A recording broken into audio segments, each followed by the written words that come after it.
Now, following up with yet another Eureka the Boss, this is the F&G based Eureka the Boss 1934B.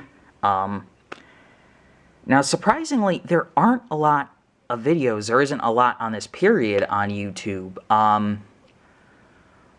which I don't really get. I would think that collectors would kind of just fall all over themselves for this machine, because it's like, I think it is $70-something at this point with free shipping on Amazon, and it's an F&G machine. I mean, what else is there to say? They don't really change all that much. So you've got, this one is completely restyled from the original 1934 A. I never really was fond of that one. The black hood and everything was fine, but I didn't like the pattern on the bag. So this gray, I think, is much better in my opinion. Got your standard F&G bags in there. No difference, really. Biggest thing that I've done to this one is I took out the Vibra-Groomer 2 that I have in the Eureka commercial and put it in this, because the actual brush roll that they give you with this, that black wood-colored one with the red plastic beater strips, is horrible. I didn't think there could be that much of a difference in two brush rolls that look so similar, but this doesn't really feel as much like an F&G machine with that brush roll in it. I didn't think it cleaned all that well or agitated all that well, and then I put in the Vibra-Groomer 2 and saw that that really was the case. With that stock brush roll, it really doesn't do a whole lot. So I would say that's pretty much a must-have upgrade, either Vibra-Groomer 1 or 2 for one of these if you decide to buy it. But otherwise, the biggest thing I've been impressed with is it is so lightweight. I've always disliked how much weight my 7-amp Eureka commercial has to it, especially since it's all on the base. And this is just light as a feather. I think Eureka says it weighs like 11 pounds. It feels like nothing. It seems to push and maneuver a lot easier having the base that has the wheels inset instead of sitting out on the sides out here like the Eureka commercial does.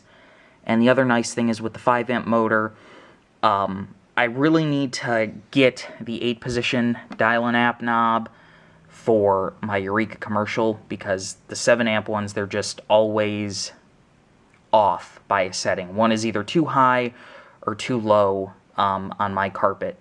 But this, with the 5-amp, it adjusts perfectly. I can leave it. Normally I leave it on about 2 or 3, depending on the carpet that I'm on in the house, and how much wear it has on it. And that works out absolutely perfect. So it's a breath of fresh air for someone who has always struggled with F&G machines, especially in the fact that this one does not eat through belts on me like my 7-amp does, or any other Sanitaire in the past has, for that matter, all of which have been 7-amp machines. So we'll give it a test run. Only thing that I find infuriating is Eureka has never upgraded this from a 20-foot cord. And it's horrible.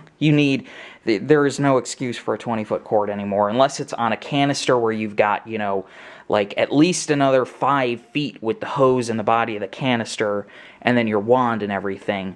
On an upright, it's just kind of unbearable. Only other real difference is, and a lot of people I've heard complaining about this, and I don't really get it. I've heard a lot of people complain about the plastic handle on these. I actually like it. On the older Eurekas, it seems a lot flimsier from what I've seen, but this seems very well put together. It's very lightweight, too. It saves you the weight in the handle as well. So, overall, this is pretty much my favorite F&G style machine that I've ever run into. So, let's turn this on and get it set to the right height for this carpet. There we we go.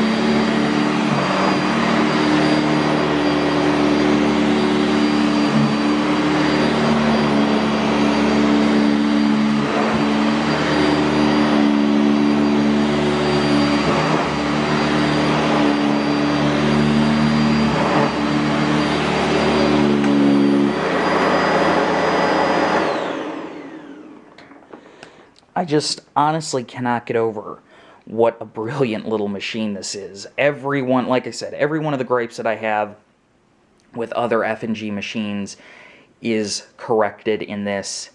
It pushes easily, it cleans incredibly well if you've got the right brush roll in it.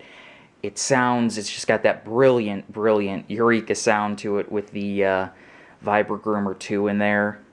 And honestly, it's amazing. It's become one of the favorite machines that I have out of the collection. Only real drawback is just the F&G bags, but it could be quite considerably worse than that, so I'll take it. The one big thing, though, big gripe that I have had, and it isn't with this machine so much as the people who delivered it, when I got the machine originally, it was Amazon sending it through Amazon Prime, through USPS, and the idiots left it out in the rain, not under any kind of cover on our front porch in front of our garage, and not wrapped up in plastic. So I had to send out for a whole nother one because the manual was ruined, the box was ruined, the cloth outer bag had water stains and water damage to it, and the paper bag inside was ruined too. So that was a nice way to start things out with this machine, but they got everything corrected. I just swapped out parts onto the one that I had already set up and used because it wasn't worth completely reassembling one.